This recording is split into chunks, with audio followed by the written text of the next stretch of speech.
Hello, good evening, everyone. Hope you are doing great. My name is Mimi Christian from PMI SSA, and I'm here with Isidore.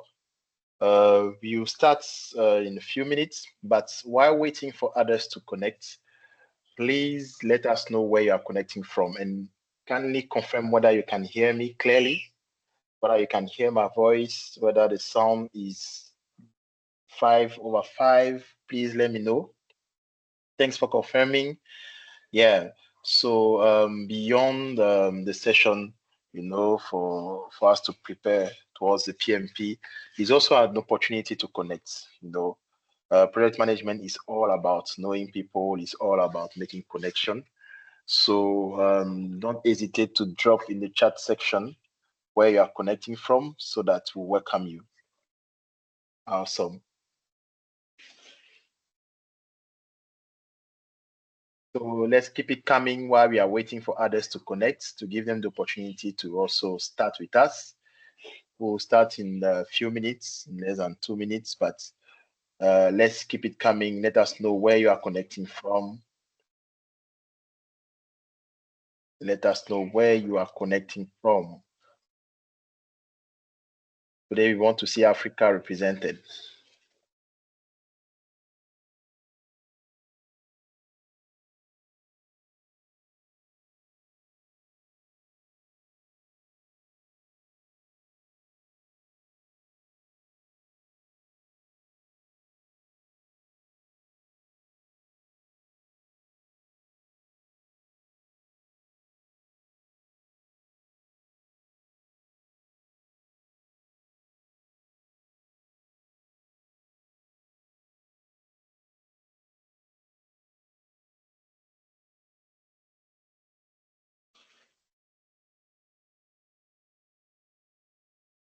All right. Hello from Johannesburg. Hello from Kenya. Hello from Angola. Bon dia. Hello from Ivory Coast. Bonsoir de la Côte d'Ivoire. Hello from Nigeria.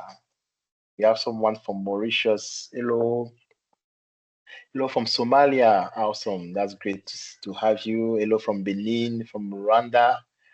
I want to seize the opportunity to say that we will be in Kigali in 2 weeks to celebrate project management through the PMI Africa conference.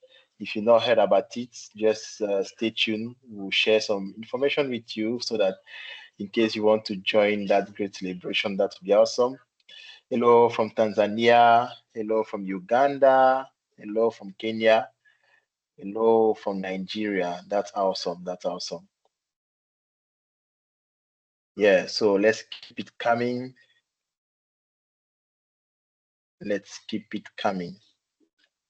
All right, so without wasting much time, it's true we have only 2 hours, but with the experience of these sessions, we've just realized that 2 hours is not sufficient, as compared to the level of expertise coming from our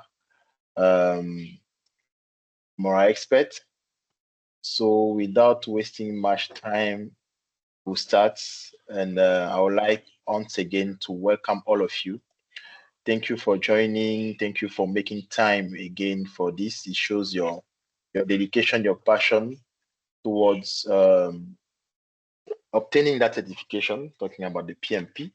I know there are some of you who passed already and they are curious of gaining more knowledge for them to know how to also apply it. So it's not reserved only to candidates, but also to all passionate about project management. So this evening, we are going to talk about driving project continuity, value, and adaptability in the changing business environment. So we are honored, to have in our midst Isidore. So Isidore is a mechanical engineer, by training, but is a leadership coach with over 12 years experience of Pan-African project experience. So he's our speaker tonight. Isidore is the co-founder of Expertise and also a passionate and advocate for project excellence across the continent. So by seeing his name, it's true that it's today we really connect, but I'm sure Isidore is coming from Cameroon, you know, so today he's representing the entire Africa, you know, and without wasting much time, let me welcome Isidore. Isidore, can you hear me?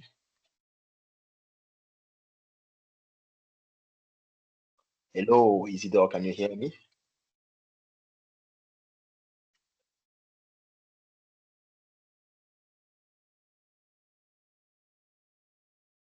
If you are speaking, Isidore, you are on mute. I guess now your mic is open.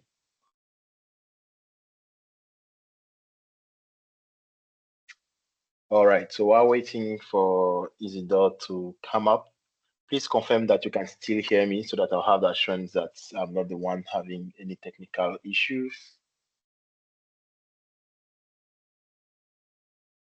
Great, thanks. All right, so it seems Isidore is having a technical challenge. He just dropped off, so let's give some few seconds for him to come back. He's also giving time for the latecomers not to miss the kickoff of this session. And I'm so amazed to see that we have people connecting from all over Africa. Yeah, so that's awesome. That's awesome. So if you are hearing my voice and you are a PMP candidate and you've planned to write your exam very soon, let us know when you've planned to write your exam, whether it's already scheduled or you are about to get a date. Let us know. You will never know. Maybe we can open a prayer session to support you in your preparation towards your PMP. All right, Gregory has set a date to kill the PMP. So Gregory, please don't forget about us when you pass the exam. Just share the good news so that we all celebrate with you. So for those who are interested, we also have a WhatsApp group. So if you are not in that group, we'll also share the link while the session will be ongoing. We have a WhatsApp group where we have different candidates connecting from all over Africa, where they share experience. They also share, they discuss about questions, mock questions, for them to get ready. Where they also ask any question to strengthen their knowledge, while preparing. We also have the chance to have some of our instructors, our ATPs connected, who can also intervene. So yeah, we have Francis writing at the end of this month. All the best, Francis. We have the beer writing at 23rd September. All the best. Cebu, all the best. You too. Elsa, I know you are going to rock it. Henry, congratulations in advance. Please make sure you confirm and you change your name on LinkedIn with the 3 letters PMP. All right, so Isidore, are you back? Yes, Mimi, it's okay. Sorry, I have a mistake, a network issue. No problem, no problem. All right, so Isidore, the floor is yours. You can kick off. Okay, thank you. Hello, everyone. I think we have Africa tonight, this evening. Thank you for being connecting. It's a privilege for me to facilitate this session with you. I hope it will be helpful for all those who are preparing their PMP. We will start with a checking as usual on your preparation. I'm not, can you confirm that you have my screen? Do you see my screen? Can someone confirm? It's okay. Yes, it's on my side. I can see your screen and I can see reaction. Confirm that your screen is visible. You. Thank you. So welcome again to this evening. We will discuss about how we drive project continuity, value, and adaptability in a changing business environment. So we talk about tools and techniques and artifacts that will help us to improve our business acumen. You know, when we talk about the PMI triangle talent, we have the ways of working, the power skills, and the business acumen. So this evening, we have to discuss on tools, on concepts that will help us to improve these skills. And we have 4 topics that will help us to make a checking. Okay, just a checking to know your level of preparation for your PMP. Just to remember, for those who don't know me, Isidore Fegan is my name.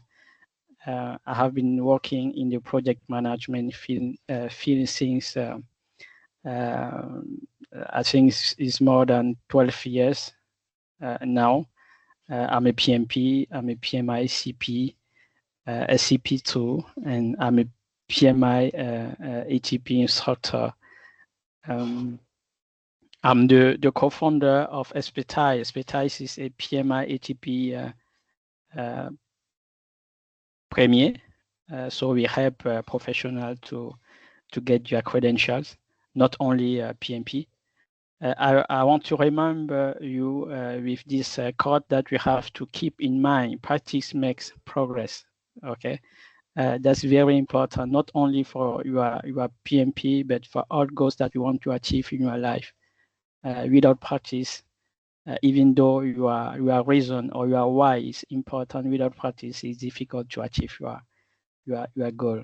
So keep in this in your way to have a daily activities for your preparation. Okay, this at the end of our session, we'll be able to discuss strategic alignment and its elements, to explain the impact of business factors and strategic alignment, to determine how projects align with business strategy, and how to identify types of business value. So we make a checking about that, the different type of business value that we have in an organization. Also, we'll be able to describe change management theory and its relation to organizational change, to explain the benefits gained from a project or phase and how they are managed, sustained. It's all about sustainability, how to be sure that at the end of the project, more years after, the product will continue to generate value to all stakeholders. We'll be able to examine the reasons for knowledge transfer, to be sure about to ensure the continuity of the project. We talk about transition. Okay. So let's start with a checking about strategic alignment. So I need to invite you. I want to invite you to participate, to share with us your knowledge about this topic. When you think about strategic alignment, that which invite us to improve our what PMI call the systemic thinking that we need to have to think globally, okay, on any organization. So let's do a checking. We talk about organization project management. When we talk about a system of value delivery, what comes in your mind? So I want to invite you to discuss with us. Okay, we just make it checking. When you think about the system in which the project is inside, because there's no project which that we manage in a silo. Project is a part of a system. So I want to invite you to shape this system for any organization, the element that you have in the system. Can someone take the mic? Feel free. just unmute your mic and share your insights about the organizational project management for any organization that you have. Just to share some element that you have in this in this system for value delivery. Hello, Can we Isidore, try? maybe here. So, are you open for us to enable all participants' mic? Yeah, please. Okay, we want to Okay, discuss. sure. Okay, Sure. So I'm doing it right away. thank you.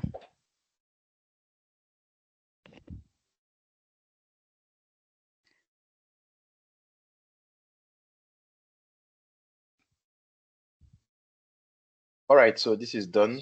So I guess participants can now open their mic and answer the question. Yeah, thank you, guys. So please, if you want to share your insight, just unmute your mic and share your insight with us.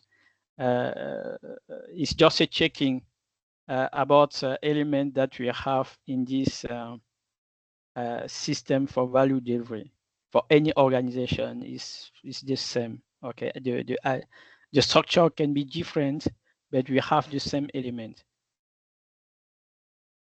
Can someone want to share something? Good evening. Hello, Melen. Good evening. Hi.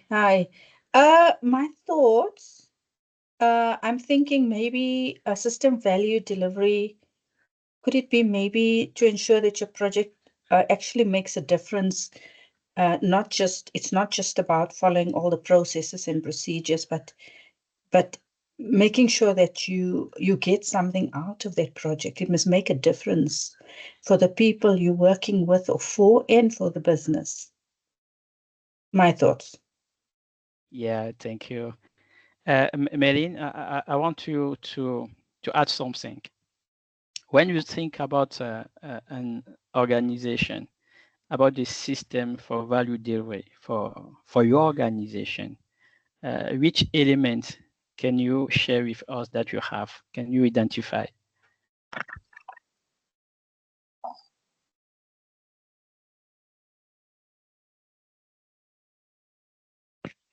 Hello? Yeah, I'm here. Sorry, I was speaking with the mic off. Okay. I mean, in my organization that I work with, I think the business objectives are key, and even our stakeholders, we give very strong attention to our stakeholders because they are actually our business. And benefits. We always want to realize our benefits for the specific project or program that we're doing.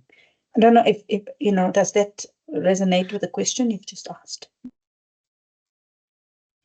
Yeah, thank you, Marlene. We have Risha who want to share his insight. Hello, Risha. Can you hear me? It's okay for me. Okay, that's fine. Yeah, so I'm from the natural resource background, and so we implement a lot of projects. So in the context of my work as a natural resource practitioner, firstly, at our organizations, we have different programs and projects under those different programs. Firstly, at the organizational level, we work mostly on advocacy and campaign for local communities. So, and our focus is rights-based approaches. And that is communities' rights to be protected. Multinational companies should not take advantage of them. These communities depends on the natural resources, for example, the forest, for food, for water, and we want to ensure that when companies come in, the companies do not destroy the water sources of those local communities on which they depend on. So these are some of the values we push, we implement, or these are some of the expected outcomes we want from most of our projects. For example, we work on issues of preventing land grab. We all know that when large companies come in, they grab land from local communities, and grabbing land from local communities, it leads to food insecurity. There's no land to farm. and there's no forest to fish firewood and other issues. So we implement projects to ensure that these companies don't do these things and communities' rights are protected. We also look at equitable benefits. What are the benefits these communities are getting from these companies? So so these issues are these are issues I work on, and within our projects, our expected outcomes, we hardly consider these projects that community rights are protected and their participation in the different decision-making processes of natural resource management. Yeah. Thank you very much, Risha. Thank you for sharing your insights. The checking, I wanted to, what I can add about your insight is just an invitation again to have this this diagram that shape the system for value delivery for organization. Okay, from what we can call the top of the organization, we have under the top we can have portfolios. We can have portfolios. We can have program. We can have project direct project linked directly to the top of the organization with the top management. Under the portfolio, we can have program. We can also have a project directly linked to the portfolio. Outside the organization or inside the organization, we have the internal environment, and outside we have the external environment. So what we want to every to each project manager is the ability to have this systemic thinking, to don't think about the project as an silo element. Okay, to be able to identify the interaction between the project and the other elements that we have in the system. It can be other projects in the same program, or it can be a project from a portfolio. So this will help us to be proactive on every change that we can have inside the organization or in the external environment.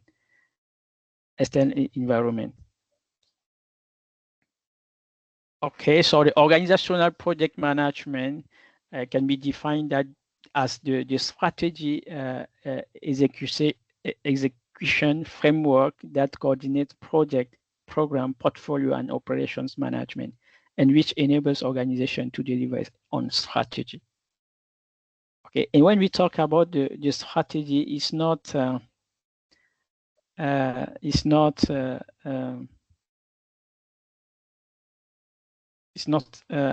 what can I say?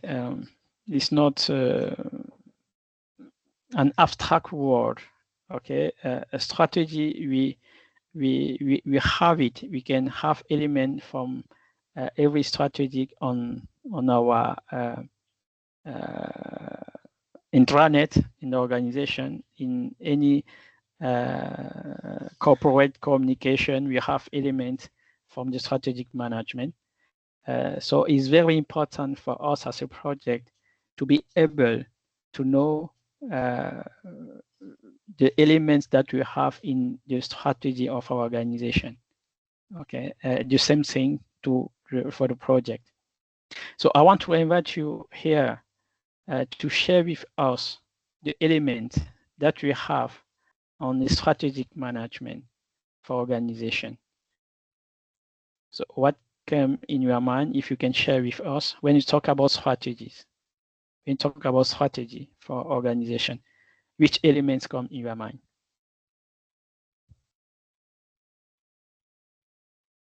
Can someone want to share something?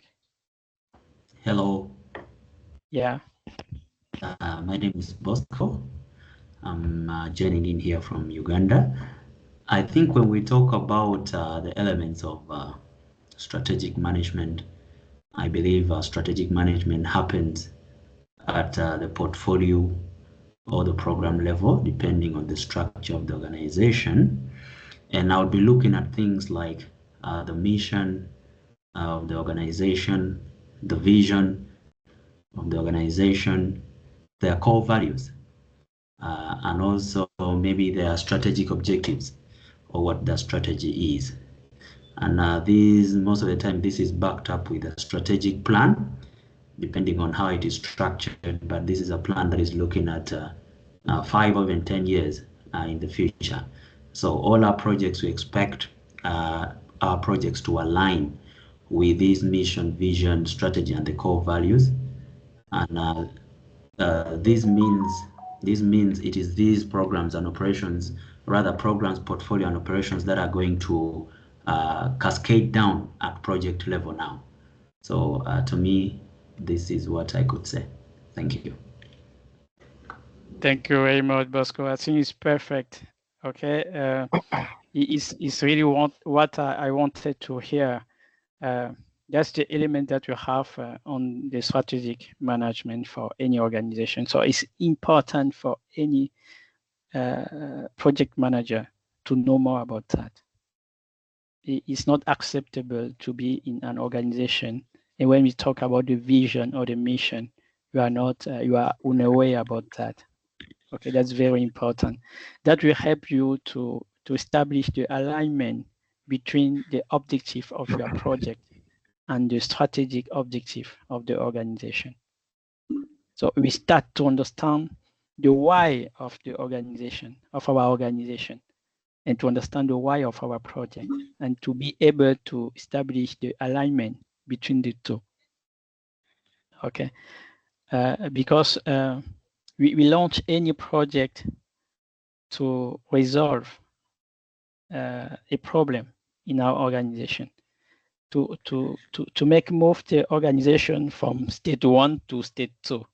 So it's very important to us to understand the why, okay, the value of our organization, the missions and the vision, to be able to connect to that. Okay, so thank you, Bosco. I think is clear. And we have also to understand that project is an element of this system that will help the organization to achieve its mission, to achieve its vision. That will help us to understand the why of the project before the how. Okay, so that's at the level of the organization. Let's move forward to understand the environment, or to understand all the elements which can have an influence to the project. Okay, so here I wanted to invite you to talk to tell me more about this element. Okay, we have it on the screen, but I want you to share with us some examples. Okay, you have things like what we call EEF, the enterprise environmental factor that we have. We also have the organizational process asset. So I want to invite you to share with us. We take an example for your organization and give us some example of EEF or OPA. Can someone want to share his insight for this checking? Hello? Hello? Feel free, guys, to take the floor. Hi, me again. Yeah, thank you.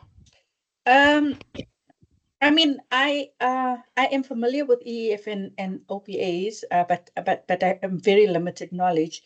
But if I give a stab at it, some examples could maybe be like the culture of the organization, maybe how it's structured, policies and procedures of the company, maybe, and I don't know, the morale of the people, for EEFs.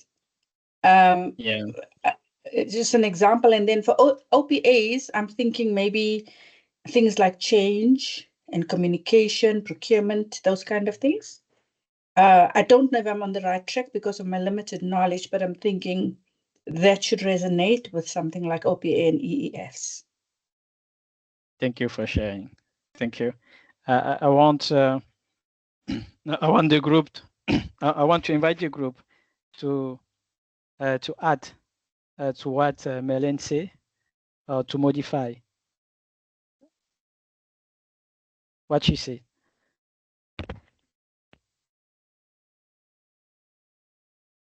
Hello, this evening we are 78. Okay. Hello. Yes, hello, Jean de Dieu. Yes, yes. Ça c'est français. Ça c'est français ça. Yes, yes. I'm Jean from Rwanda. Okay. Yeah. Yes, I want to comment on the internal and the external influence. For instance, we can take on the external side, we can take the regulations. Like me, I'm working on Development Bank of Rwanda, so we have the regulations that we have to comply with, like the national bank regulations, so that regulation can externally affecting the way we are working. So on the side of internal factors, as she mentioned, we can say the internal policies and the regulations that are regulating our internal workings. That is my take. Thank you. Thank you very much. So we talk about regulation. Marlene talk about the culture, the culture of the company. So we have it as an internal environmental factor. What else, Guy? Can we share? Can I jump in quickly? Yes. Yes, so I will base this specifically on my organization I work with. So the first speaker talked about the culture. I don't want to talk much about it, but for the culture for my organization, it's more of social justice, transparency, environmental stewardship. We also look at internal EFFs has to do with resource availability, also the human resources, the kind of team we have, the skills and experience of the staff. We have volunteer staffs, we have people of different capacity, which is internal to us as an organization. We also look at the financial resources of our organization. We mostly depend on grants, which is internal to us as well. We look at the kind of work we do, the technological aspect. We deal with GIS as well. In most of our work, we do mapping, communication, and so forth as well. Issues around policy is also talked about as well. When it comes to the external EFFs, we look at the political environment because most of our work is based on advocacy and campaigns. So we hold government accountable. We hold multinational companies accountable for human rights violation, environmental, destruction. So that political environment is very important. Sometimes the government goes against us. And we also look at issues around the socio-economic conditions. It's external, the poverty level of rural communities that we fight for. And these are issues we work on as part of our external fighters as well. Our donor funding community. We get funding from the EU and USAID, and these are external to our organizations as well. So these are just few I wanted to talk about. Yeah, thank you very much. Thank you. I really appreciate this insight. We have Shinazo. I hope I pronounce it well. Please, can you share with us? Unmute your mic and share with us. Maybe now we can talk about the organizational process asset. If you with your permission, if you can share your insight about the organizational process asset.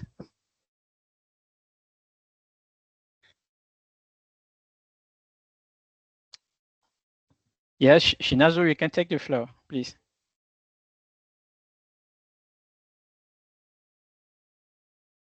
Hello.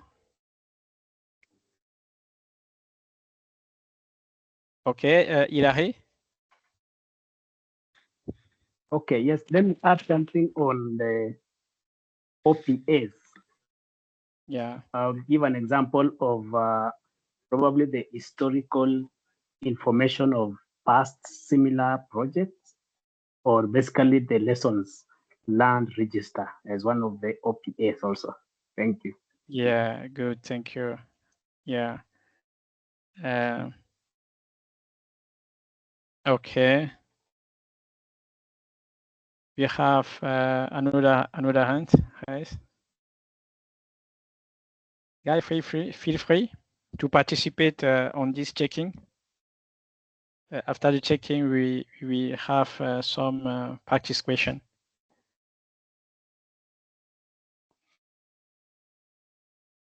Okay, so as you said, as some example that we can have as the enterprise environmental factor.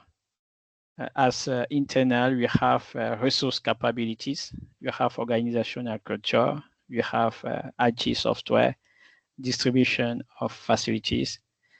As external, we have the marketplace conditions, the laws, regulations, standards, and operating conditions that we can have, the social and cultural influences. As OPAs, we have process, policies, and procedures. So it's just to invite, I think it was Melen. Melen, when we talk about the process, the policy, they are organizational process asset, not they are not we cannot list them as an as an enterprise environmental factors. Okay. And as the process or policy, we can have the organizational chart, the procurement rules, or high and onboarding procedures. That's very important for the project. So when you have a new member, okay, you need to help them to onboard in the team. Also, we have organizational knowledge bases like the libraries and archives that we can have, and lesson learned repositories that we can have also. Okay, so now we can talk about the strategy. We can talk about the environment and a checking that we can also do about our knowledge on the system, even internal or external. Which tools can we use to make this to understand our environment? Which tools can we use? Hello? Before we move to the next topic, I want to get back on the last topic. Which tools can we use to understand the environment of our project? Can someone? Hello? To make an external, to understand more about the external environmental factor, which tool can we use? Which tools can we use?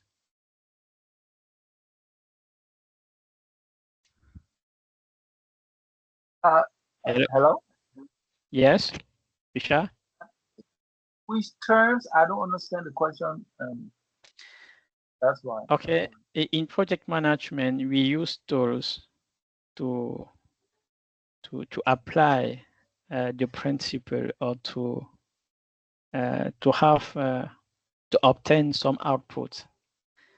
So to make to understand the environment, you have many tools that we can use, many techniques that we can use. Okay, so I invite you to share with us some tools that we can use to understand the external environmental factor. Okay. Okay. Okay. Good evening, everyone. Good evening, Edwin. Yeah, my name is Edwin. I'm joining from Nigeria here. So if I understand the question very well, so for me, there are tools that can be used, and some of those tools could be SWOT analysis. The Good, SWOT analysis perfect. has to do. Yeah. The SWOT Thank you. analysis identifies strengths, weaknesses, opportunities, and then threats. Of the Perfect. environment. So, yeah. They also have personal analysis. Personal analysis. Thank you. Okay. Yeah. So I think those two. From my side. Yeah. Good. Thank you. You have TechUp, you have VUCA that we can use to understand the environment. Okay, so it's an invitation. So I invite you to make a checking in your document to know more about the techniques and tools that we can use to make this analysis. Okay, to make this analysis. Okay. So let's talk about the project benefits and value now, and to understand more about, the goal of a project is to provide value to a business, to stakeholders, and that's why we have to shape, to improve our business acumen, to understand this concept, and to be focused on this value. The success of the failure of the project depends on the value that this project will generate to their stakeholders. And value and benefit to be business to the business can be tangible or intangible or both. Okay, that's also important to have in mind. Let's make it checking to know how we can examine the business value. So you are hired as a project manager for a new project in a company. How can you do to understand or to examine the business value of your project? Can someone share? Okay, you are a new project manager for a project in your company. How can you do to examine the business value concretely, practically? Okay. Let's try, guy.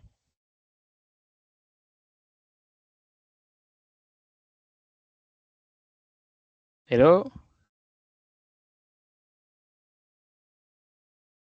Hello? Maybe I can give it a try. Okay. Thank you, Bosco. This is Bosco. First of all, I think I would want to relate with the field that I do work in. Currently, we are developing Uganda's oil project. So yeah, I'm working for a contractor, and from what I've seen, the first business value for a contractor is monetary gain or financial gain. That is the profit they're making, and well, that would be one value that I can say, one value. And how can I examine this value? For example, here we are working with a contractor. We can use a cost benefit analysis. This is where we try to justify whether the investment we are making is worth the return that we are going to get. Sometimes also we have other tools, other financial tools like net present value. Sometimes we also look at payback period. Payback period as in how much time is it going to take for you before you recoup back your investment. So the shorter the payback period, the better. So if I put in $1 million and I can get it back in a year, it's better than me putting $1 million and I'm getting it back after 3. So we also use payback period also quite a lot. Return on investment is something that the accountants, I see, they've always used quite a lot, or the business analyst. they also use that percentage of return on investment. But majorly with the contractor, our major business value is the financial gain that we get, and maybe the other social benefits also, retaining new business with the government or with an authorities that are giving out the the contracts. So those are other values that I can look at within our organization as contractors in construction. Thank you so much. Thank you very much, Bosco. Maybe I will change the question. Okay, maybe to precise the question. Thank you for what you share. Is the next is the answer for my next question. Okay, you already answered it. For the first question, is to know how will you proceed to understand the value, the business value of the project. How will you proceed to understand that the benefit is important for your stakeholder? How will you proceed to understand that? I think it would start. To me, it would start first by depending on the project that you're looking at doing, you may need to first develop some business case. In this business case, you're trying to justify the value that you're gaining out of that project. And here can also comes with you drafting a benefits management plan. So the benefits management plan will clearly set out the key business, project benefits that is accruing out of that project. So I've also seen other people, depending on the type of project they're doing, business case is very important. Other people call it business proposal, but I think the standard name here within the context of PMI, we like to call it the business case. So the business case is one of the documents together with the benefits management plan. I think that is what I can say. Thank you very much. Thank you. Someone want to add something? What else? How will you proceed to understand the value, values that which are important to your stakeholders? How will you proceed? Bosco talk about to analyze business documents that we have, like business case, the benefits management plan. What else?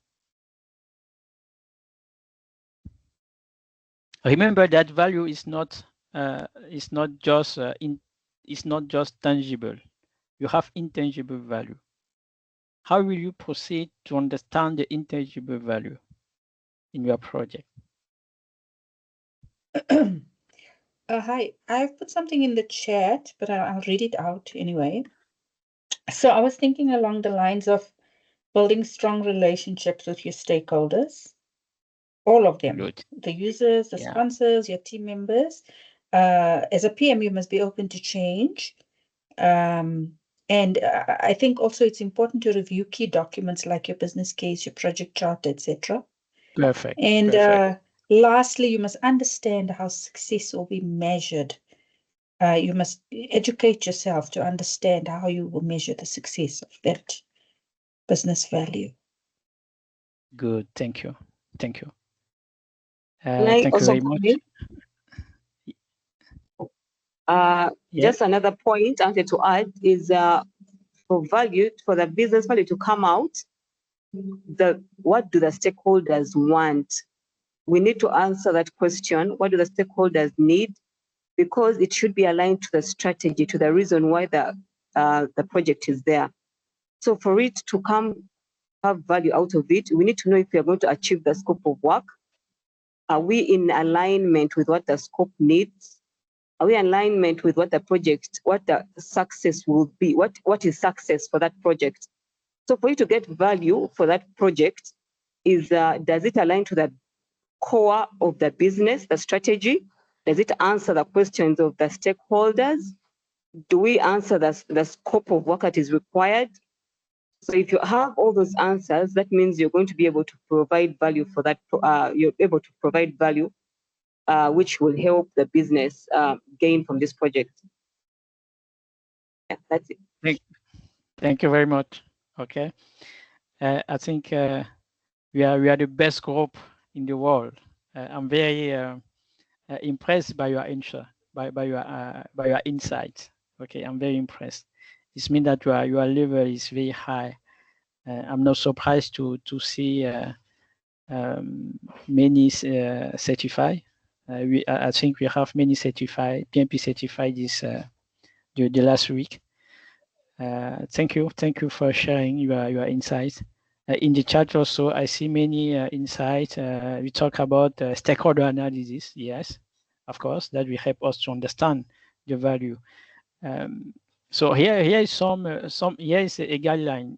So we have to communicate with stakeholders, to do research, to understand the topic, to understand the project, to understand the deliverables, to understand the sectors. So you have to make research, to use aspect knowledge also, to examine and evaluate, and to examine, evaluate and confine, to determine exactly what is or can be of value, what represent the value to our stakeholders. Okay. And we have to look especially at the stakeholder values or the business growth, the customer value, the employee knowledge, the kernel or business partner value that we can have. Okay, another checking. I want to invite you. We have many types of business value. So I want to invite you to share with us some types that you know. Let's try, guys. Let's try.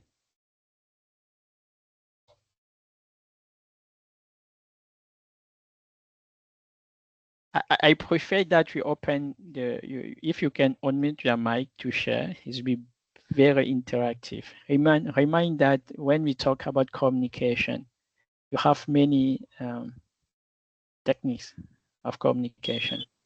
The best one is communication which are interactive. Okay, like a video conference, a face-to-face. Can I go first? Yeah. Okay. Is Eli? Oh, Edwin. Okay, Yes, let's go with Edwin.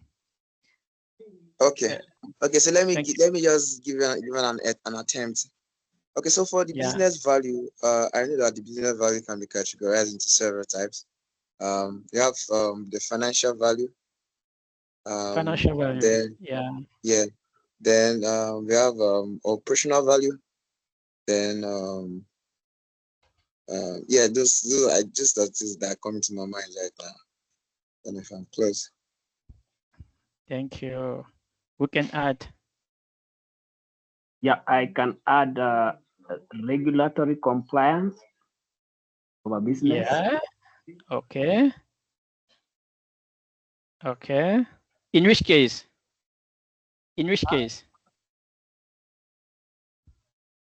Maybe there is a new regulation that the government wants businesses to comply to. So a project that would make that company to comply would be also an example of business value. Okay, thank you very much. What else? Yeah. Are you hearing me? Perfectly. Okay, and I think it's also important for us to look at tangible and intangible values. Is very important. So, as a business, and when I talk about tangible values, and I consider, for example, my organization's the infrastructure, our own office space is very important. And some of the equipment we have, the vehicle we use to go into the field is very important to us as tangible values. The technology we use, the GPS, even the software systems and so forth. When it comes to intangible values, it's very important as well.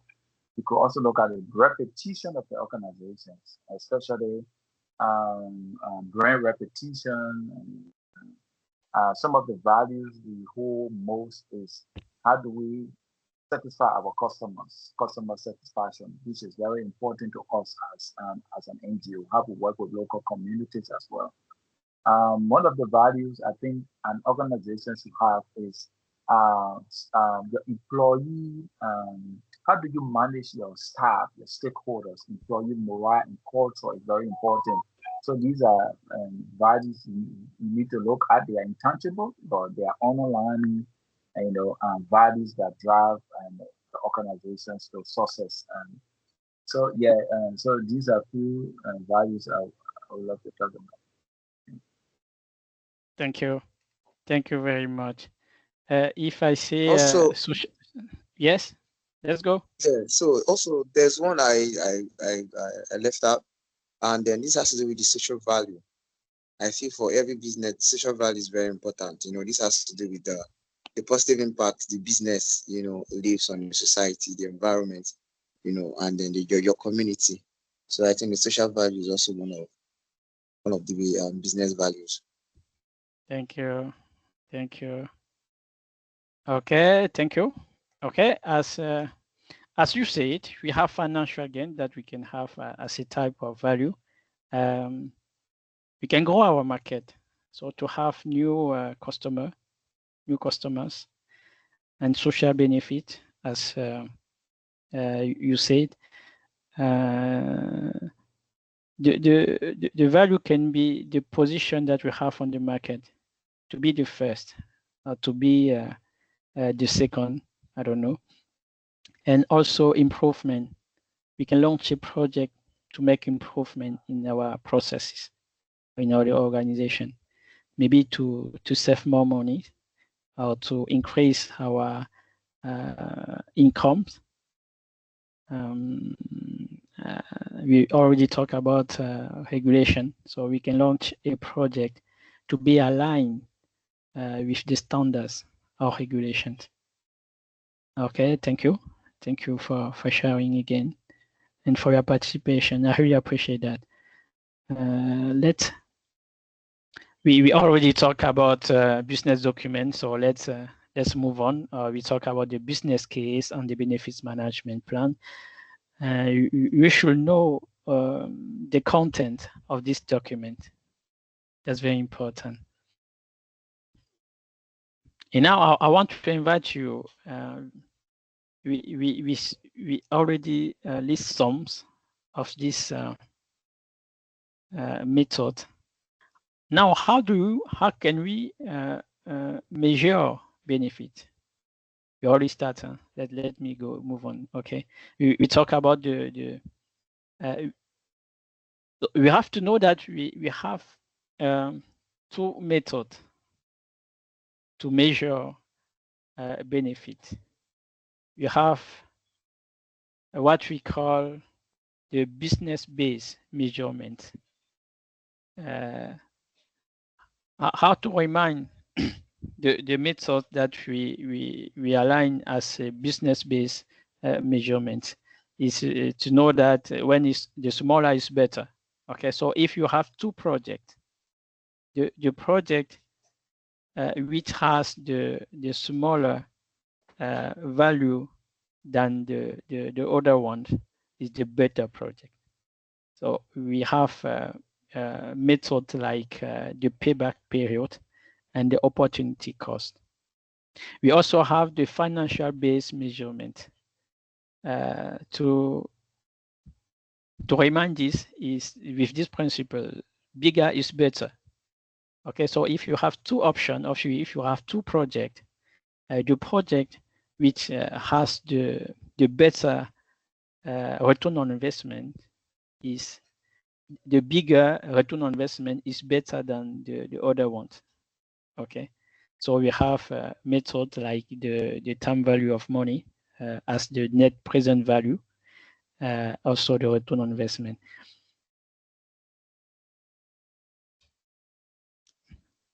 Here another checking. Okay, now I want to invite you to think about the when. Okay, now, so in your schedule, or maybe you have to do it with this question. Can you identify a type of project in which value is delivered every very early? Because we can have the early and long-term benefits realization in a project. Okay, so it depends on the project. So I want you to share with us some examples of project where we end or where we start to get value very early in the project. Can someone share an example?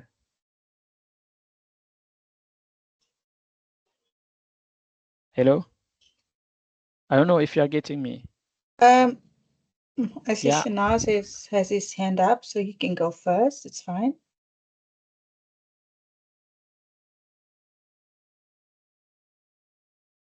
No, you can go, Marlene. There's no hand raised. All right, thank you. Maybe software development. You would get immediate benefits there. When you're using the agile processes, you do you got to fix critical issues or bugs or whatever it is. I'm thinking that could be an immediate benefit, perhaps. Good. Yeah, I agree with you. What else? Improving processes in a you know, a project that you're going to improve processes, maybe. Process.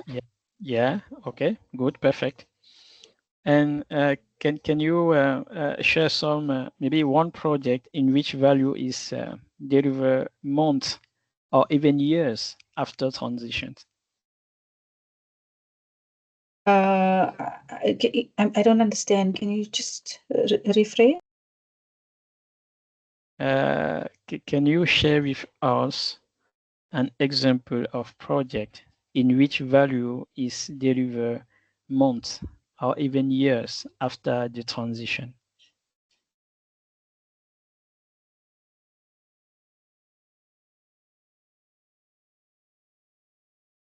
Let me give it some thought. Maybe, what about enterprise resource planning?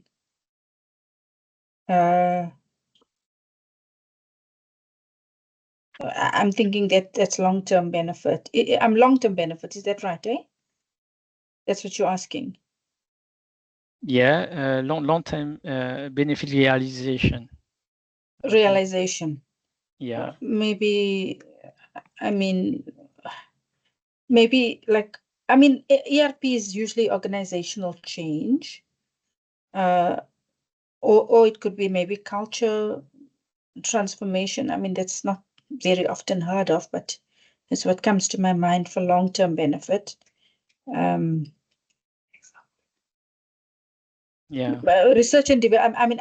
I'm in the science field, so I'm thinking research and development projects, maybe like product launches. Of course. You know, after we test the testing phases, yeah, and even infrastructure projects. Like if you build something, you always get the benefit later. It's long-term. Of course. Totally agree with you. Thank you. We have Ivan, Antonio. Good Bom dia, evening. Antonio. Good evening. Yes, I would like to share my experience during this managed projects and innovation projects, because I'm an IT project manager and I'm responsible for digital transformation on the healthcare sector. And so one of the projects that for me fit very well with these two questions is the project of implementation of HIS, is a hospital information system. On my experience, since we start the project very well, scoped and closed project, we realized that the delivery of this project was more than only deliver the HIS. and also integrate the equipment in the hospital. And so was something that from our side we take the risk. Almost I I lost my job because it was something that I suggest to the management that we will impact not only on this project but also on the experience of the patients on the hospital. And so it's something that was innovating, was the first project that was approached in this way. In the country, we delivered 3 hospitals, and so I had the idea to interconnect these 3 hospitals, and so was a project that not only was for 1 hospital, but for 3 hospitals. And so the long term and the early term of these benefits was very, very well felt by all the team. And so for this type of approach, in my point of view, sometimes we make a step in terms of what we are delivering now, and this step could be next in terms of future, the second and third step during the project. And so this is my contribution for this. Thank you very much, Antonio. Yes, you have Risha. Hello, Risha. Yes, I'm here. I'll just give an example in the context of my work I do. So, as I said before, I work on natural resource governance. So, one of the projects that we work on that has long-term and the value delivery has to do with securing customary land rights and influencing national land policies. So the issues around law, natural resource policies and law, it takes very long time, especially you have to develop the draft, you have to pass that through, the parliament has to sign it, the president has to sign it. One example is the land rights law we have now in our country.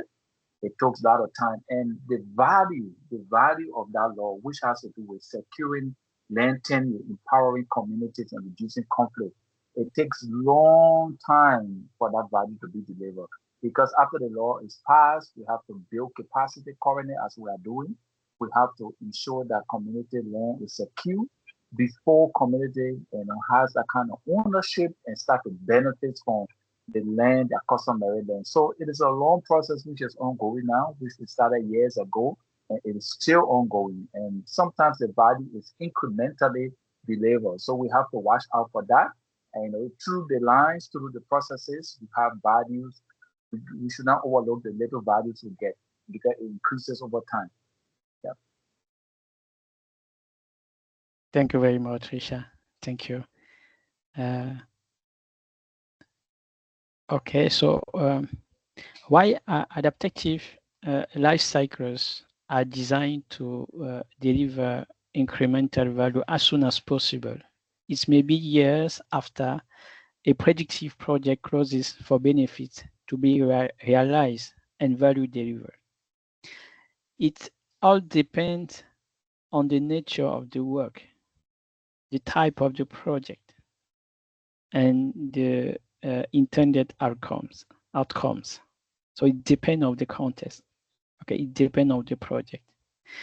Okay, let's yeah, maybe here we can also do a checking.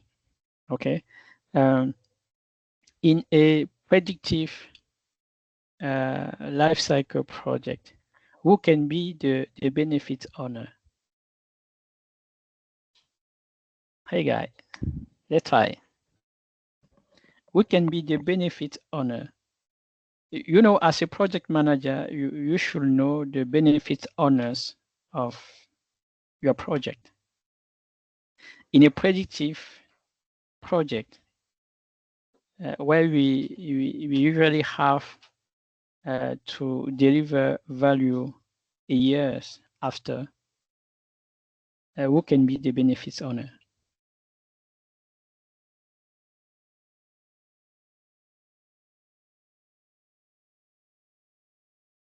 Can we try? Okay, Yes. Yes. Let Yes. me give it a try. Let me give it a try. So the benefit holders here can be the customers. The customers can be the benefit holders. Then the stakeholders also could also be benefit owners. Yes. So this is just a trial. Okay. Thank you, Edwin. Akintola, yes, you can take the floor. Good evening, everyone. So Good I evening. wanted to mention that the stakeholders and the customer as well, and then the project sponsor are the benefit owner. Okay. Okay. We can try. If we are in the same organization. Okay. So just imagine if you are in the same organization with the benefit owners. Who can they be? Who can be the benefits owner in the same organization if the project is for the organization? That should be the business owner. Okay. Okay, maybe Business owner. okay. Okay, yes. Yeah. And if you are in an agile life cycle project, who can be the benefits owner?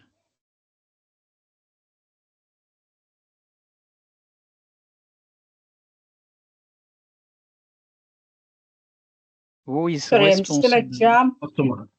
I'm just Yeah. jumping in. The product owner in an agile setting Yeah. Yeah. can be a Thank you. benefit owner, maybe. Yes, of course. Of course. Yeah. So the product owner is responsible for making sure project works with benefit for the organization. Okay, in a predictive, yes, we can have the sponsor, we can have the business analyst, we can have the operations manager. It depends of who have the responsibility to ensure that the project will deliver value. Okay, thank you, Lai.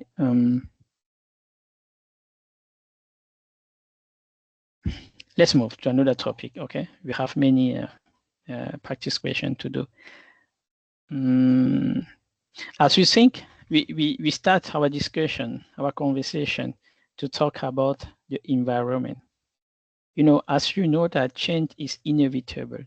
This means that we need to keep in our mind that change can impact our project.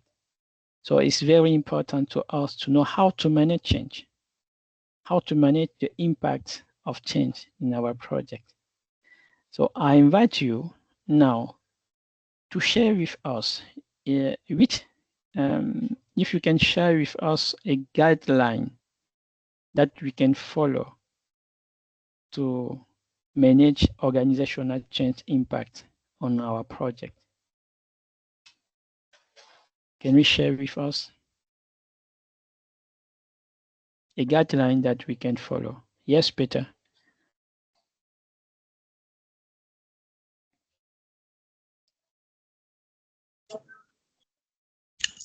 Good evening, colleagues. Thank you so much. I think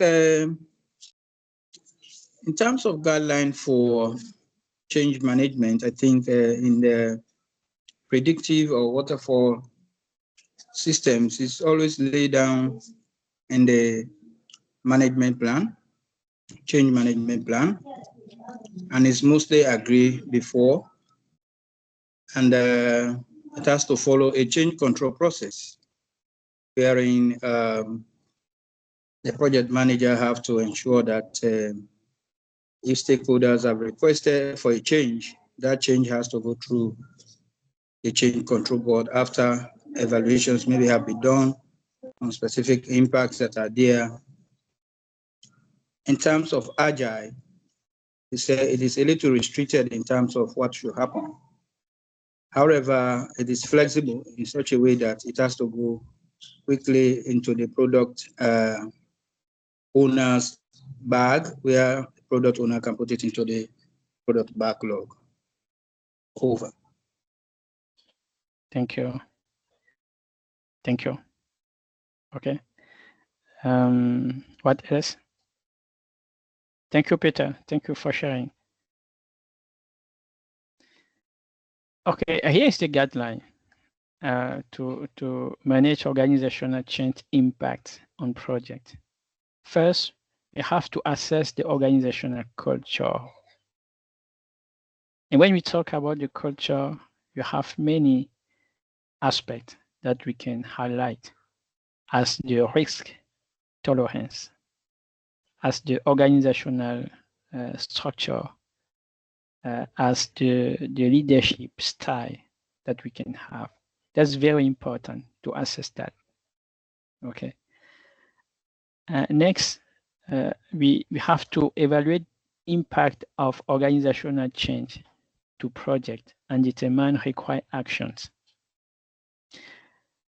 We have to recommend options for changes to project and to continually monitor external business environment for impact to project scope or backlog. So here's the guideline that we have to follow, okay, according to the PMI. Okay, how can we, when you talk about know your organizational culture, so we talk about the view of leadership, the hierarchy and authority that we have in this organization, the shared value, beliefs, and expectations. Organizations don't have the same beliefs, you know. That's very important to understand. To know also the risk tolerance. If you are in the oil and gas sector, how they manage risks is not the same if you are in the IT or maybe in the infrastructure sector. The regulation, policy, and procedures that you have in this organization, that will help you to understand how you will manage the impact of any change that we can have. And also the code of conduct, the operating environment, the motivation and reward system. Okay, because when we talk about change, we talk about people. Okay, the resistance that we can have, you need to use everything possible according to the organization process to manage. And to motivate people, you need to understand the motivation and reward system of this organization. That's very important also to have in mind. Risk, threshold, and appetite are shaped by diverse values of country or region, industry or sector, leadership and project team. And this can have an important influence on our ability to manage change organizational impact. And we have a framework come from the proxies. I don't know if you know proxies. Another is a certification on change management. So I invite you to make a checking about this this framework that we call ADCA. Now, the ADCA model named 5 milestones an individual must achieve in order to change successfully. And as a project manager, we act as a change maker, you know, we use project to drive change in an organization. So we have to have skills, some skills in change management, and to master these tools can be useful for you, okay, to understand this framework. So I will invite you to share with us this acronym A, okay, to share with us what means A in this acronym. Can I try? Yes, Risha? I think it means awareness. Perfect. Yes, that has to do with the employee, it is not just knowing that change is supposed to happen, but if the person is aware, and that has to do with the person knows the importance of making this change. It's not Yeah, just like knowing ordinarily, but the essence of the change is very important. That means the person is aware or the employee is aware. perfect. Perfect. Someone to to share the second? What mean G? It's desire. Let me go. Desire. I think I'm familiar with Okay, this word. okay, That the employee has the desire to, make this change happen. The willingness. The person must have the willingness. Must have the motivation. It's very important to drive the change. Yeah. okay. Thank you, Risha. I want someone else to share with us the second acronym, the third acronym that we have. Can someone try? The second acronym is desire. The third one. Okay, the third is, I think the third is Can I knowledge. try? We have Edwin. Good After Edwin, evening. you can. Okay, let's go, Solif. Good evening. Good evening. I think the K is for the knowledge of knowing how to change. Perfect.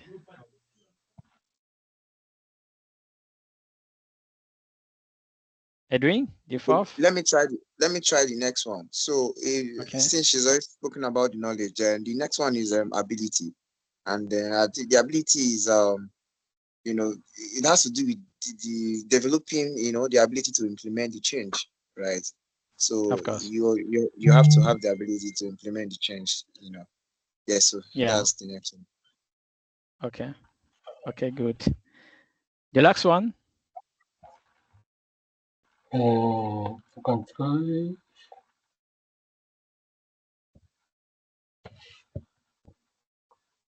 Yes. I can go. I can try. Hal, Israel, or Joseph. Okay. Okay, Joseph. Let's go. I think it's a reinforcement because after awareness, design, and knowledge, everything needs to continue to reinforce. Thank you, Guy. As I see, you have a high level. Thank you for sharing. Okay, it's perfect. Why it is important for us to know that to maximize the value or the benefit coming from our project, you need to understand how to manage change. If you have resistance, if you have users, or if you have stakeholders who are not supporting or who are not aligned with your project, or who are not know how to do their work, because you come with a change in their daily activities, the value will not be at the level that we want. That's why it's important for us to know how to manage change, and this framework can help us.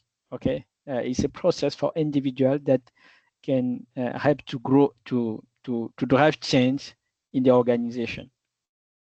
Okay, so we need to support, to empower and to support stakeholders in this in the project. Okay, perfect. Let's go directly. Okay, so here is some actions to support change. Okay, you have to act as a coach. Okay, we need to coach coworkers to support the business, to enable an agile operating system, to invite people to have what we call the agile mindset. Okay, that will help them to understand or to move with the change. We need also to keep knowledge current. what is not permit? Okay, we don't have to force for change. Okay, we need to talk, to listen, and to discuss, to convince people. Okay, not to force. Okay, let's. Okay, now there is another thing that is important for us to maximize the value of the project is to ensure the continuity of the project. This also aligns with what we have seen in the last slide about the change. Okay, so we have to think about the knowledge transfer. Is one of our weak as in Africa, in project in Africa. To transfer knowledge is one of our weak. Okay, because we don't have the culture to write, to share our knowledge. For the project is very important. So let's try to understand maybe some guideline. Okay, here's the guideline: the knowledge management during closing of the project. First, we have to conduct retrospectives or final lessons learned meetings. That's important. Now, when we talk about retrospective, it's okay for everyone. Okay, it's one of ceremony in the agile approach. Okay, in a predictive approach, we need to schedule a final lesson learned meeting. After that, we have to achieve all project information, finalize lesson learned register, add the lessons learned to the knowledge management lesson learned repository, and to ensure the transition knowledge from project team to the customer. Okay, that's very important. And when we transfer, the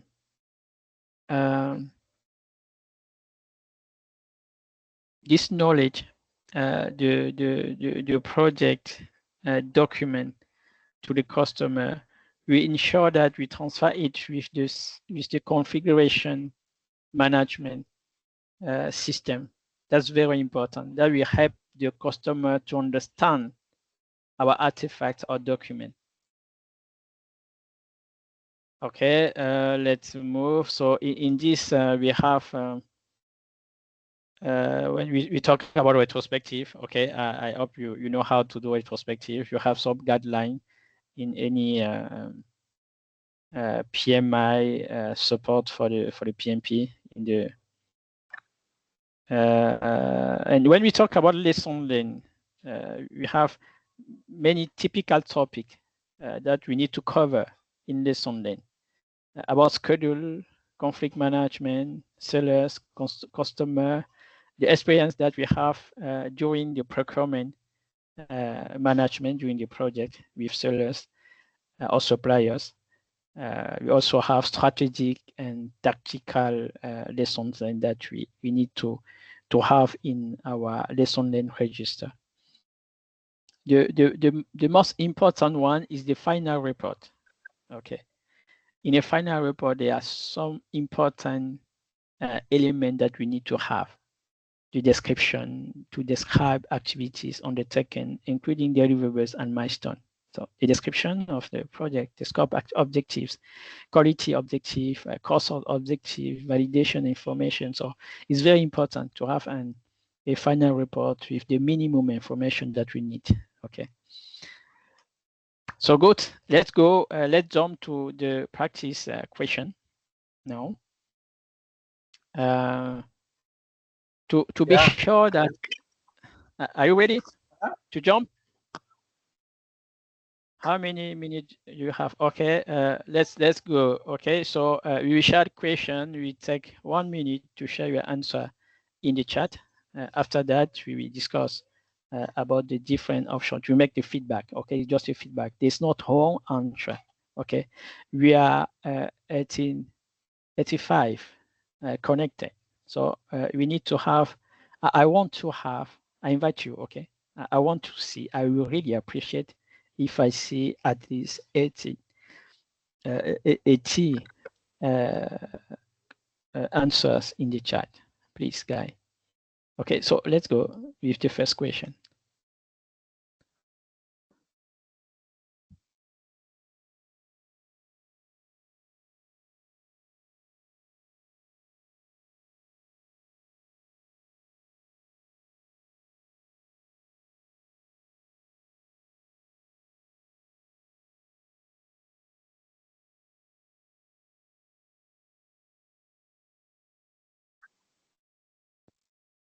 When you share your answer, please, you can add the number of the question.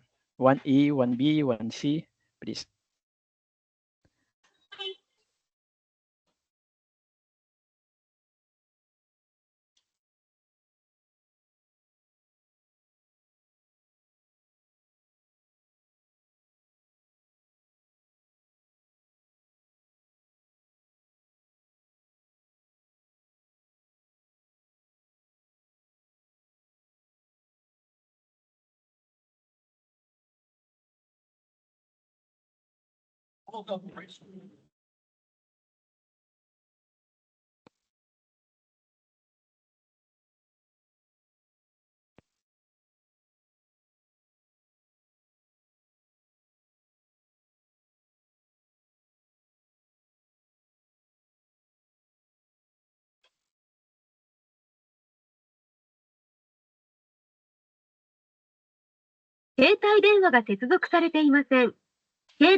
Edit, mute your mic, please.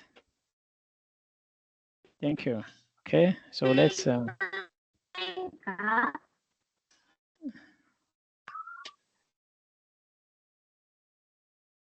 Okay. You have in the chat B1B. 1B. Okay, I want to invite those. Let me check. Okay. Okay. Don't have. Okay, let's try. Let's try. Okay, thank you. Who think that C is correct? We have C as answer in the chat. Can you share with us your insights? D and C. Just need to understand your answer, please. We have Barry. Can you share with us your insight? Right. Thank you, Sidar. I'm still fairly new at this, but I have a feeling maybe there's a disconnect between the feedback from the stakeholders and the project team. So they might be inspired to create their own things that are not in the original, that are not, going hand in hand with the user stories. So they need to go back to what is the definition of ready, so that they're all in the same page. Okay. Yeah. Okay, let's understand those who have chosen another answer. Edith, you want to share something?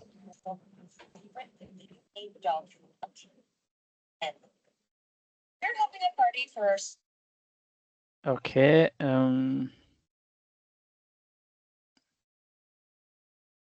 Okay, let's take the flow. Okay. Are you agree with Barry?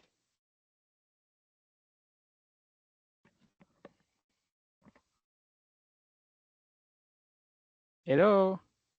You have many B in the chat. Can you share with us the reason for what you choose B?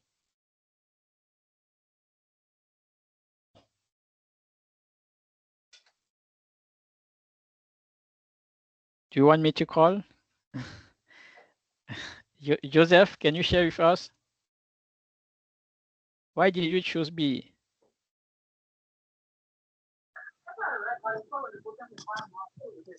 Okay, Risha.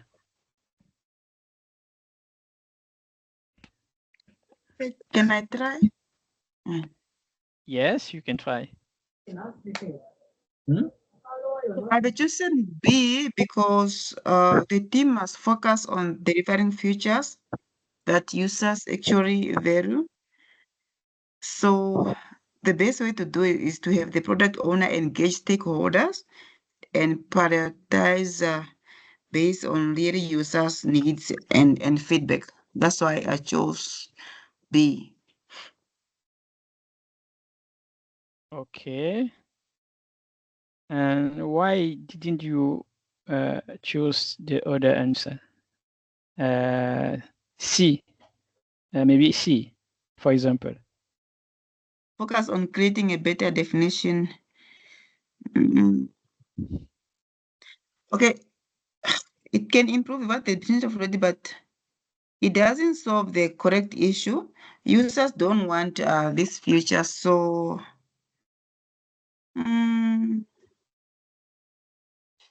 yeah, the effort is spent on this, but unwanted story is still wasted. So that's why I thought C is not really the best answer. Okay. Okay. Staff. Who want to? Thank Yeah. you. Thank you. Someone want to add something? Yeah, can I add something? Yeah. Since the issue here is low user interest in certain features, so I'm thinking the best solution would be to engage stakeholders, and B had that option of engaging stakeholders to really understand what their desires are. Thank you.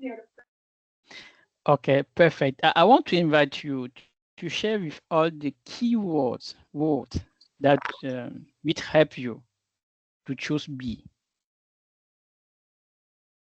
B is the right answer, okay? But you want to know more. Why is B the right answer?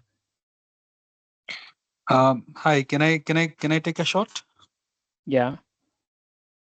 Yes, to me, I chose B because I felt that the product owner is the linkage between the project and the end users and the customer, right? So I was looking for that word, yeah, because the customers are the ones who are saying, there's low user interest from the customers. We need to engage, we need to somehow find that linkage to try and see how to increase that customer interest. Yeah. And the product owner is the one who would tell us what are the features that the customers are looking for. Yeah. And accordingly, that's why I chose B, and this is the word I was looking for, the keyword. Yes. Yeah, thank you. Thank you. Totally agree with you. Okay.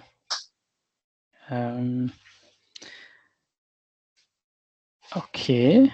Is it okay for everyone?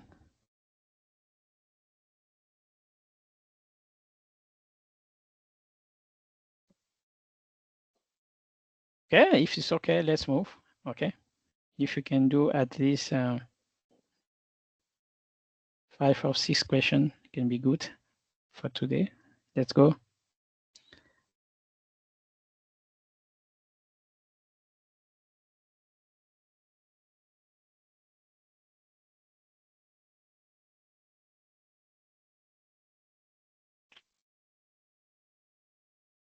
Huh?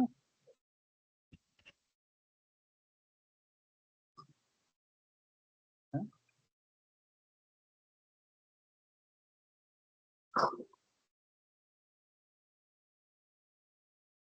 Let me see here again.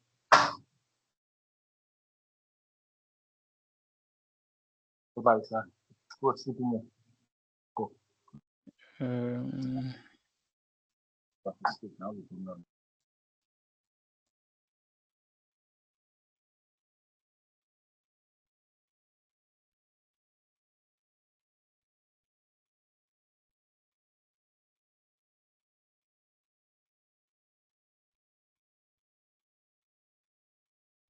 Let's go, guy.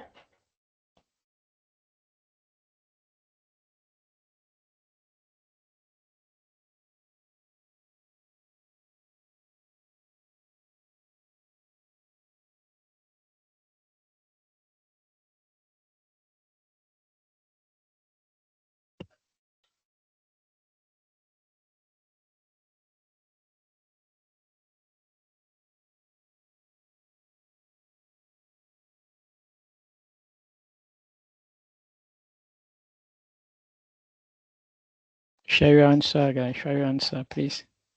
There's no wrong answer.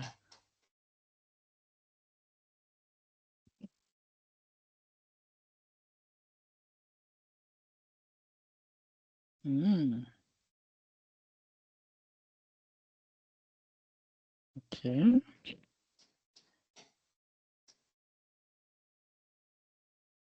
Hey, don't be influencing by the answer from the others, okay?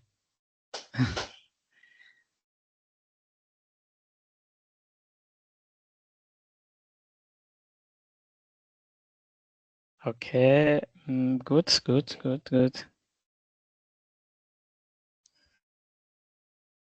Okay, let's share. Let's discuss now.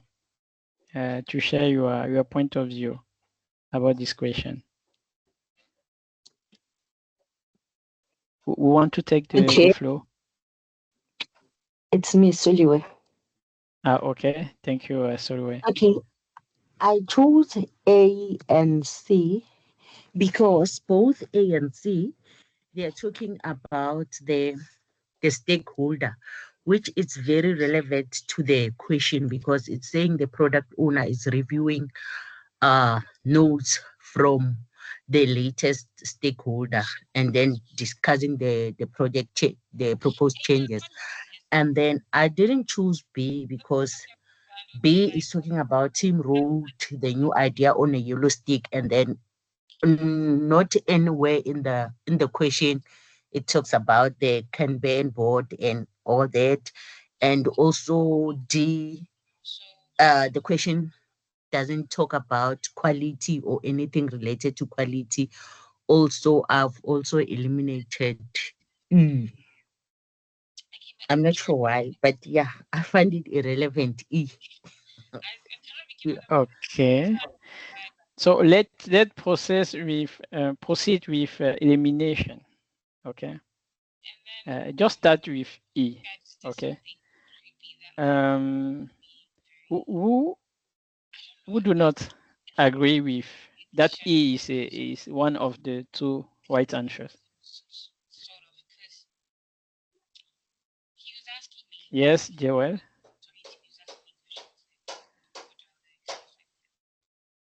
Joel, you want to share something?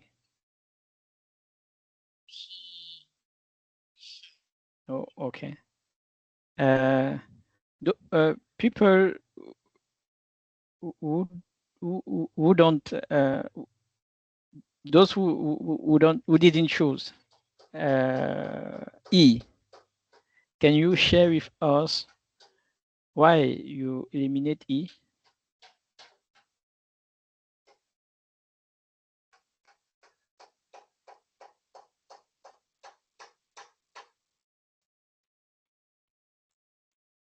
Okay, let's share with you.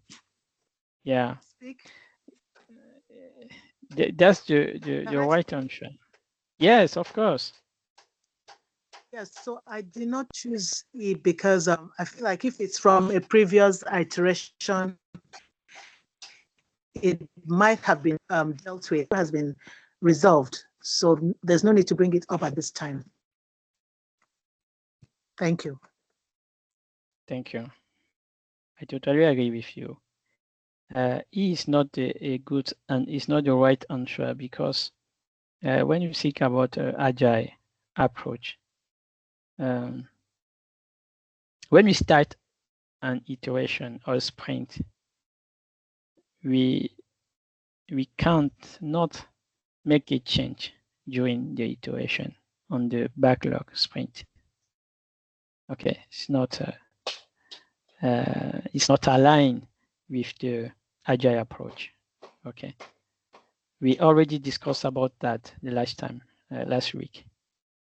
Okay, so we can't make a change during iteration. So A refers to a change within the current iteration, which is typically resisted in agile to maintain focus. So during an iteration, we need to be focused. Okay, that's why we can't, we don't make change during an iteration. If there's a change, we will use the grooming ceremony or refinement or for the next iteration at the planning meeting to do that, okay, to add this change. That's the reason is not a good answer. Let's move to D. D describes a manage of issue, not a change request. Okay, we are talking about a change, not an issue. It's not the same thing. We know how to manage issue. We know how to manage change. So D is talking about an issue. And E it involves corrective work that likely already exists in the backlog. Okay. So now we are okay about the elimination of E, D, and A. It remains B and C.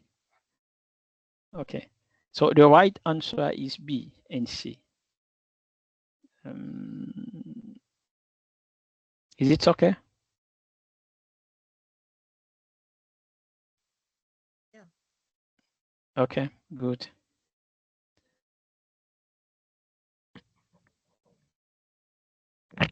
Let's try the question 3, the third question.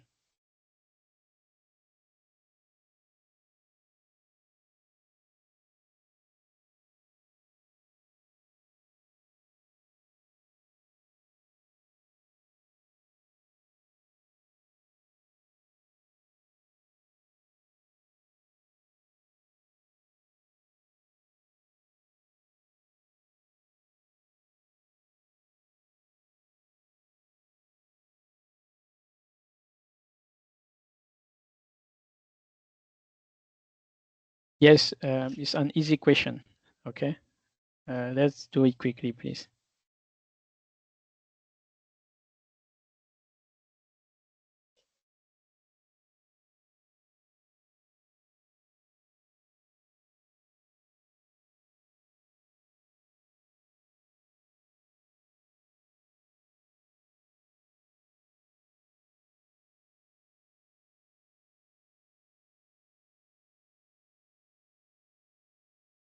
Okay, of course, the right answer is A. If someone can share with us insights behind his answer, can someone share with us some insight, please? Is the right answer? The right answer is A. Okay, you are right. Okay, but just to know more, why A is the right answer? Yes, Akintola. Thank you so much.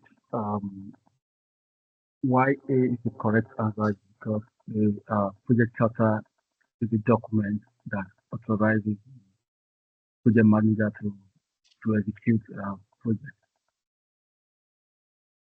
So you need to review the project charter, set the objectives of the project, the deliverables, to be able to know what the project entails before you can now put another step forward to check the record of the previous project manager.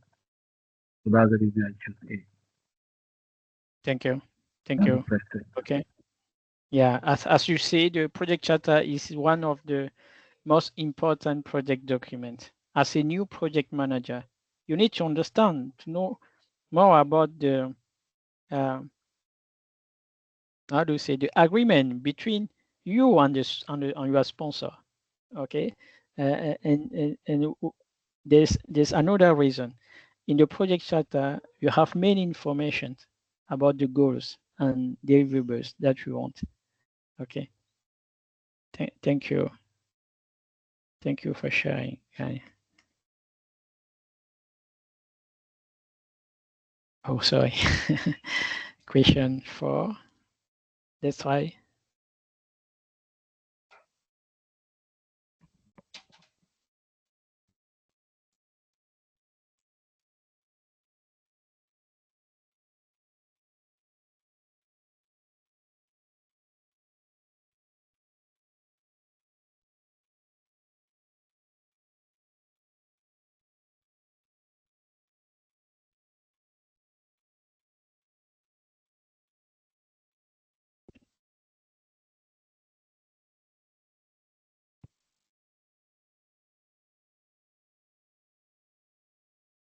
This one also is easy, guy.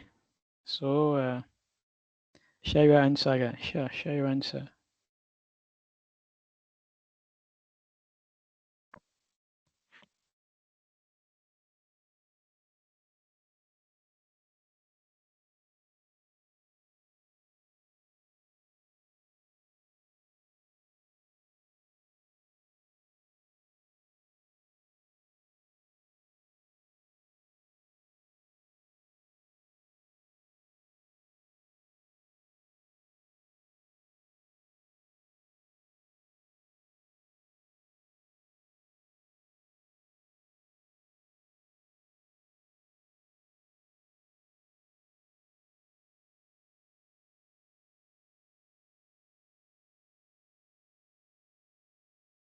Okay.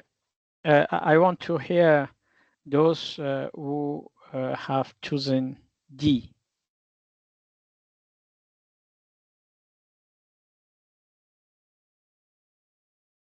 Those who have chosen D, can you share with us your insights?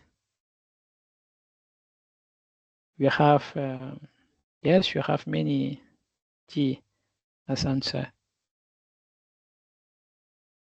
Let's try. You have Elsa. No, Elsa chose A. Okay, it's okay. Barry. Hello, Barry. Oui. Barry parle français. Barry parle français. On peut.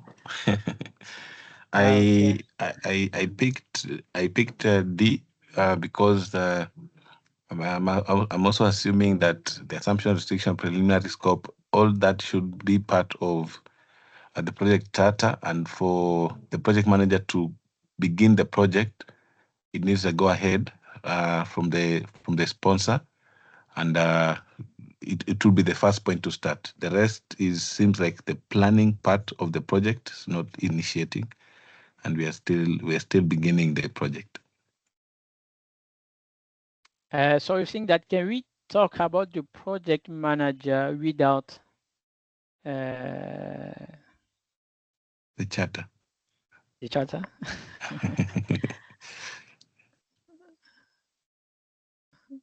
Okay, I think the formal document which authorize you as a project manager will give you the title of the project manager of the project is your project charter. Okay, so according to that, we can assume that at this level we already have the project charter. What the next? What's the best move that we can have now?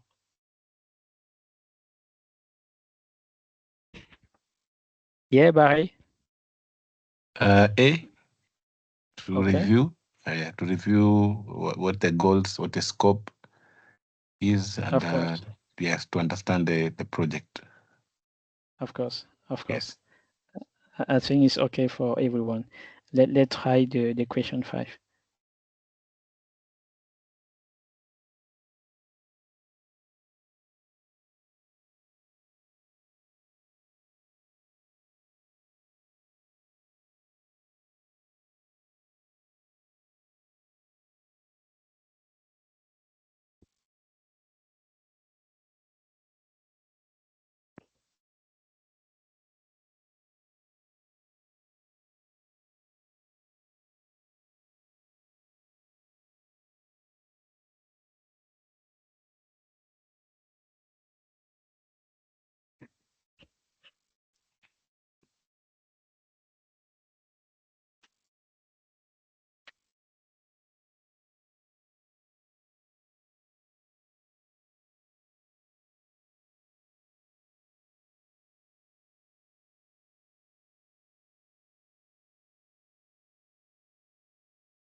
Okay, thank you for sharing.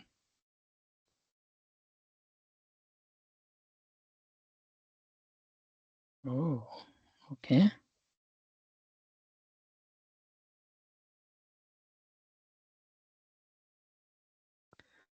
Okay, good, thank you. Perfect. Yeah, I think it's okay for everyone that the right answer is B. Yes, it's B. Okay, but you have someone who share A and D. Buddy? Hello, buddy.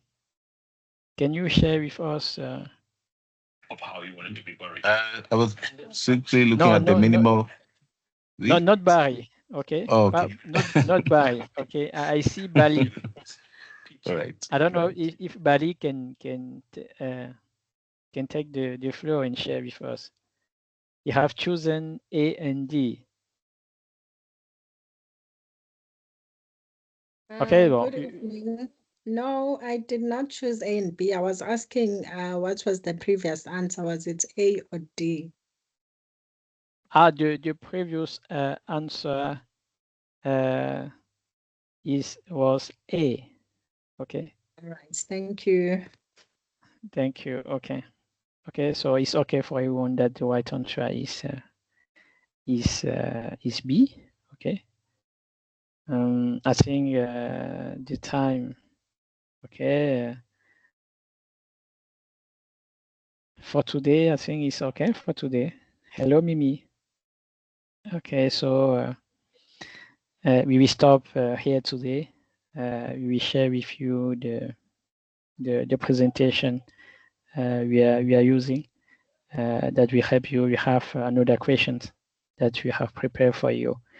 I think it's remain 4 or 5 questions that will help you to continue. So thank you very much. Thank you for your contribution. I really appreciate the interaction. That helped me also to learn from you, to learn from your experience. So thank you. Hello, Mimi. Yes, Isidore, thank you very much. Thank you for this insightful session. And I can see it was really, really interactive.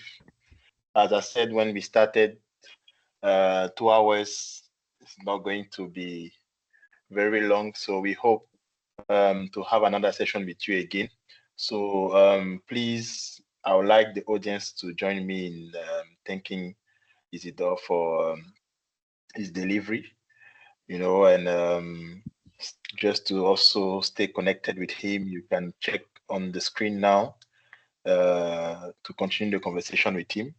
So yeah, Isidore is really open. You can share with him, maybe connect with him through WhatsApp and even through LinkedIn as well to continue the conversation. So I will now drop on the chat the link to our WhatsApp group. As I said, there is a WhatsApp group where you have different candidates participating. So if you are not yet in that WhatsApp group, just check the chat section. I'll just share the link and you can request for you to join the WhatsApp group. So we will share there. I mean, for those who registered for this session, we have your details. And for those of you who also joined the WhatsApp group, we'll make sure to share the recording of the session and also the supporting documents in case you want to review it once again. So on this note, I would like to say bye to everyone and hope to see you. We have another session on Thursday, upcoming Thursday, so stay tuned and you have all the details for the session. So Isidore, on behalf of PMI, we want to say merci beaucoup for this Merci delivery. infiniment. Yeah, so yeah, let's catch up and have a great evening. So bye everyone and see you soon. Thank you, guy. Thank you. Bye. Thank you so much. Bye. Merci. Bye. Thank you. Thank you so much.